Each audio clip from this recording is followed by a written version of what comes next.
Hi friends, గోరుచిక్కుళ్ళ ఏపుడు తయారు చేద్దాము. టేస్ట్ చాలా బాగుంటుంది. పప్పుచారులో కానీ రసంలో కానీ ఈ ఏపుడు అనేది కాంబినేషన్ చాలా బాగుంటుంది. గోరుచిక్కుళ్ళ ఏపుడు తయారీ విధానం చూద్దాము. ముందుగా ఈ గోరుచిక్కుళ్ళని శుభ్రంగా కడిగి చిన్న చిన్న ముక్కలుగా ఒలుసుకోవాలి. హాయ్ ఫ్రెండ్స్, మటక్కాయలు చిక్కుడుకాయలు ఇవి బాగా ఒలిచి కడిగి పెట్టుకున్నానండి. 1/2 కిలో చిక్కుడుకాయలు. ఈ ఫ్రైకి తయారీ విధానం వచ్చేసి ఇప్పుడు ఇందులోకి ఒక పొడి తయారు చేయాలి. కొబ్బరి కారానికి కావాల్సినవి కొబ్బరి, కారము, ఈ తగినంత ఉప్పు, వెల్లుల్లి ఇవి మొత్తం మిక్సీ వేయాలి. కారపొడి వేపుళ్ళు వేస్తే చాలా బాగుంటుంది.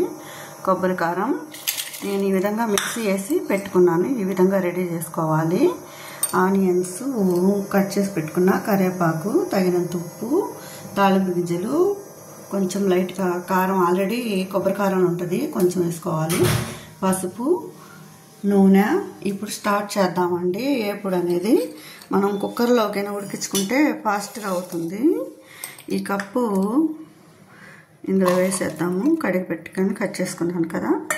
ఇప్పుడు కుక్కర్లో ఈ కుక్ అయినాక తాళింపు చేస్తే ఇంకా ఈజీగా అయిపోతుంది 2 నిమిషాల్లో.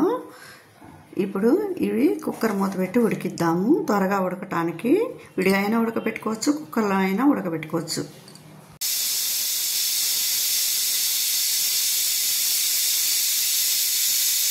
కుక్కర్ విజిల్స్ వచ్చేసినాయండి. 5-6 విజిల్స్. స్టవ్ ఆపేసి ఇప్పుడు తాళింపుకి రెడీ చేద్దాము. స్టవ్ వెలిగించి బాండీ పెట్టాను. ఆయిల్ వేడెక్కుతుంది.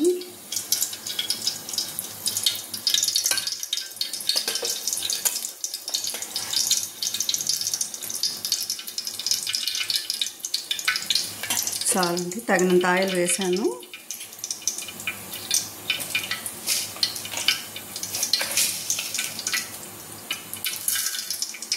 తాలింపు గింజలు వేసాను.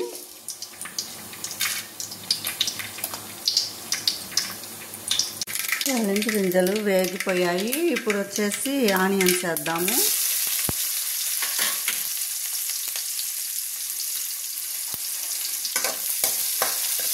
ఇవి కూడా 2 మినిట్స్లో వేగిపోతాయి.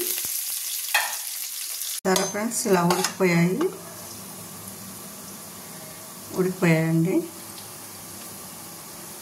తాలింపు కూడా వేగిపోయింది. ఇక కరివేపాకు వేద్దాము కొంచెం.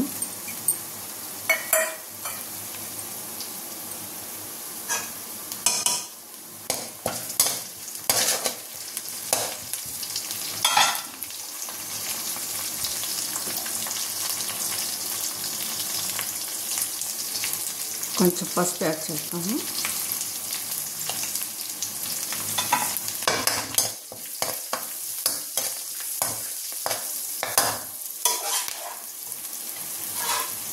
ఈ చిక్కుడుకాయలు ఇలా దేవుకొని వేసుకోవాలి.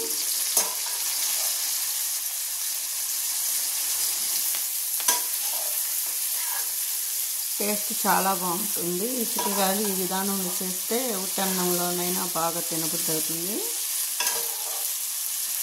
గోరుచిక్కుళ్ళు అంటారు. ఈ గోరుచిక్కుళ్ళ వేపుడు చాలా బాగుంటుంది. కొబ్బరి కారం వేసాను. ఇప్పుడు రెడీ అయిపోయిందండి. కొబ్బరి కారం వేసి ఇలా కలిపేస్తే ఇక చిక్కుడుకాయ వేపుడు రెడీ అయిపోయింది. టేస్టీగా ఉండే చిక్కుడుకాయ వేపుడు రెడీ.